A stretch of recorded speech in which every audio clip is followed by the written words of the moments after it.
Olá, povo de Deus, primeiro domingo da quaresma, 18 de fevereiro de 2024.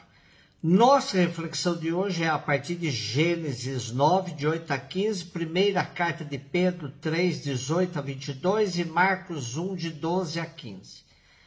Disse Deus a Noé e seus filhos: Eis que vou estabelecer minha aliança convosco e com vossa descendência, com todos os seres vivos que estão convosco, aves, animais domésticos, selvagens, enfim, com todos os animais da terra que saíram convosco da arca. Estabeleço convosco a minha aliança. Nunca mais nenhuma criatura será mais exterminada pelas águas do dilúvio. E não haverá mais dilúvio para devastar a terra. E Deus disse: Este é o sinal da aliança que coloco entre mim e vós, e todos os seres vivos que estão convosco, por todas as gerações futuras. Ponho o meu arco nas nuvens como sinal de aliança entre mim e a terra. Quando eu reunir as nuvens sobre a terra, aparecerá meu arco nas nuvens. Então eu me lembrarei de minha aliança convosco e com todas as espécies de seres vivos. E não tornará mais a haver dilúvio que faça perecer nas suas águas toda criatura. A leitura fundamentalista fez um estrago enorme com os 11 primeiros capítulos da Bíblia, ao interpretar como histórico o que é mitologia. Os norte-americanos sensacionalistas chegaram até a dizer que tinham encontrado um tijolinho da Torre de Babel ou um pedaço de madeira da Arca de Noé. Desse jeito, a palavra de Deus não produz o efeito real que pretendeu o autor sagrado. Bastava comparar com outras culturas para perceber que não são textos históricos, mas sim relatos de mitos e lendas, já presentes no Crescente Fértil, mais propriamente na Mesopotâmia. A narrativa do dilúvio pode ser comparada com a epopeia de Gilgamesh, escrito cuneiforme muito antigo.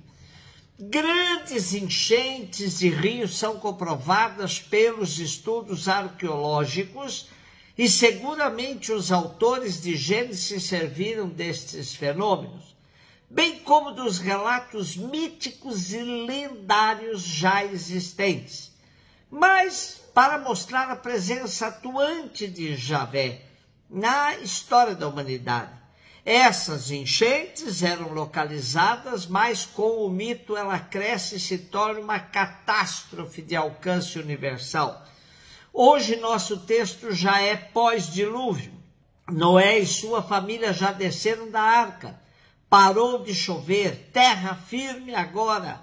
É momento de fazer um culto de ação de graças a Javé, por haver manifestado sua misericórdia com esse justo e sua família.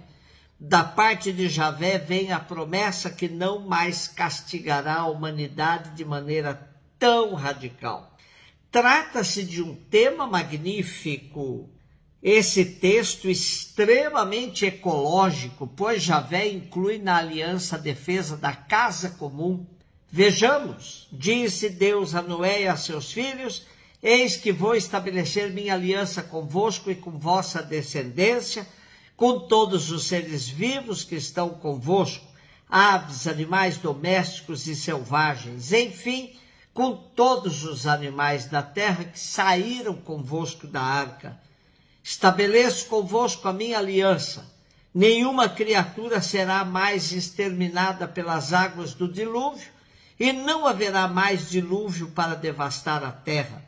E Javé deixa como sinal desta aliança um arco nas nuvens que nos lembra o arco-íris com as 7 cores básicas, das quais derivam todas as cores do universo. Trata-se de uma aliança universal de amor a todas as criaturas, aliança eterna e permanente. Primeira carta de Pedro, capítulo 3, versículo 18 a 22. Cristo morreu uma vez por todas por causa dos pecados. O justo pelos injustos, a fim de nos conduzir a Deus. Sofreu a morte na sua existência humana, mas recebeu nova vida pelo Espírito. No Espírito ele foi também pregar aos espíritos na prisão, a saber, aos que foram desobedientes antigamente, quando Deus usava de longanimidade nos dias em que Noé construía a arca. Nesta arca, umas poucas pessoas, 8, foram salvas por meio da água. A arca corresponde ao batismo, que hoje é a vossa salvação, pois o batismo não serve para limpar o corpo da imundície, mas é um pedido a Deus para obter uma boa consciência em virtude da ressurreição de Jesus Cristo. Ele subiu ao céu e está à direita de Deus, submetendo-se a ele anjos, dominações e potestades. A primeira carta de Pedro é uma carta dirigida aos cristãos de 5 províncias romanas da Ásia Menor. A carta cita explicitamente a Bitínia, o Ponto, a Galácia, a Ásia, a Capadócia. Embora leve o nome de Pedro, hoje praticamente nenhum estudioso da Bíblia atribui esta carta ao apóstolo. Pode ser um discípulo seu. No texto de hoje, o autor da primeira carta de Pedro se serve da narrativa do dilúvio para apresentar como metáfora a salvação de todos os batizados.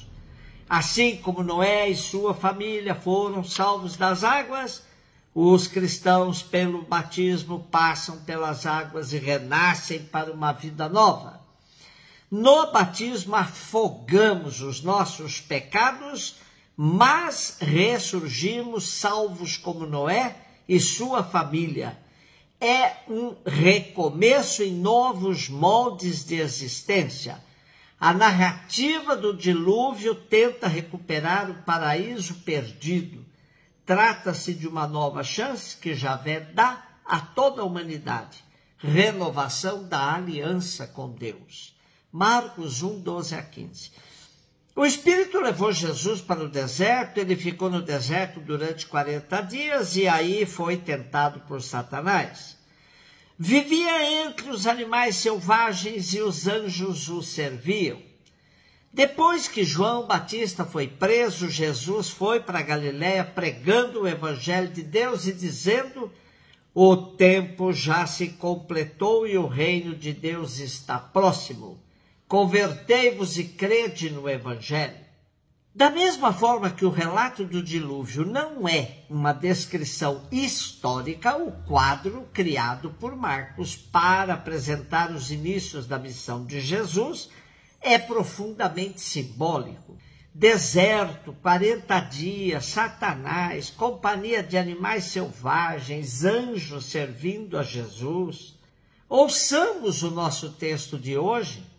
O Espírito levou Jesus para o deserto, ele ficou no deserto durante 40 dias e foi tentado por Satanás. Vivia entre os animais selvagens e os anjos o serviam.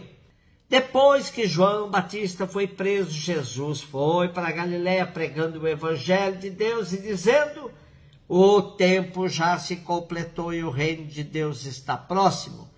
Convertei-vos, crede no evangelho. É evidente a referência à experiência do povo de Deus no deserto. Jesus assume para si tal experiência. Assim como o povo caminhou 40 anos pelo deserto, passando por inúmeras provações até chegar à terra da promessa, Jesus também no deserto, levado pelo Espírito, faz sua experiência de 40 dias, sendo tentado por Satanás, que significa o adversário, preparando-se para a sua missão. Daí o sentido de tempo completo e proximidade do reino de Deus. Se por um lado o deserto era tido como lugar propício para o encontro com Deus, por outro lado é lugar de tentação, de provas. Mas para Jesus será o lugar propício para o discernimento. As tentações não são tanto uma prova a superar, mas muito mais um projeto que deve ser discernido. O que parece certo, teológica e historicamente, é afirmar que Jesus, depois do batismo, buscou o deserto para um tempo de discernimento, em oração, em solidão, diante do Pai que o proclamou seu Filho, sob o impulso do Espírito.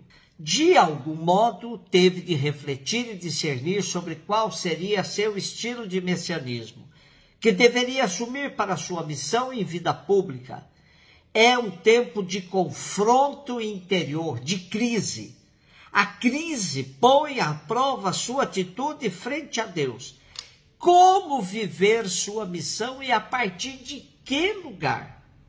E Jesus assume a sua missão tendo claro que ele veio para todos. Desta forma, assume para si as palavras do profeta Isaías: alarga o espaço de tua tenda, estenda-se o toldo da tua habitação e não o impeças. Alonga as tuas cordas e firma bem as tuas estacas, porque transbordarás para a direita e para a esquerda, a tua posteridade possuirá as nações e fará que se povoem cidades assoladas.